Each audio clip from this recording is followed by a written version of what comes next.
The wolf was near death. Kodak aimed the spear, set to end it once and for all. The wolf seemed to know what awaited. The wolf stayed silent. Kodak held up his spear for half a day, but never had the heart to do it, because he knew the starving wolf's fate was the same as his own. After being abandoned by his friends, the next moment, instead of striking, he decided to help the wolf, for safety's sake.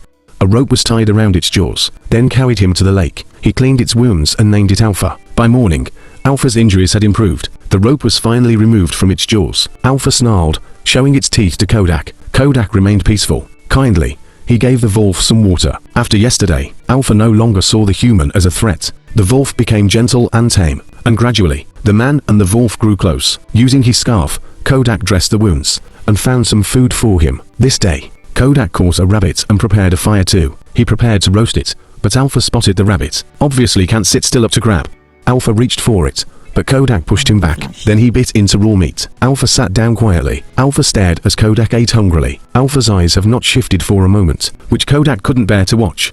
So he tossed a piece to Alpha. The next day, Kodak prepared to head back to his tribe. Kodak gestured for Alpha to return to the wolves, but Alpha refused to leave. Kodak had no choice but to go alone. But no matter how far he went, Alpha held back as Kodak rushed forward. But he never left. Thus, one man and one wolf began to travel together, and soon, Kodak felt relieved that Alpha hadn't left. With such a skilled hunter by his side, he would not have to worry about food.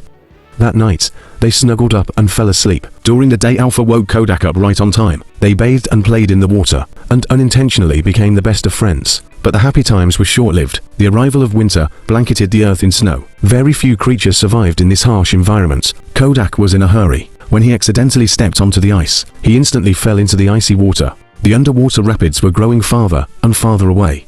Alpha leapt to save him, but his body couldn't break through the ice. At the crucial moment, Kodak pulled out a dagger. He drove the dagger into the ice with all his strength. Good thing he finally stimulated the hole. Alpha rushed to bite the arm, helped him climb up. The piercing cold made Kodak shiver. Alpha came to his side and began to lick Kodak non-stop. It took a lot of effort to light the fire. In order to dry his clothes, he had to hold Alpha to keep each other warm. The next day, they continued their journey. Kodak looked ahead and saw a familiar figure.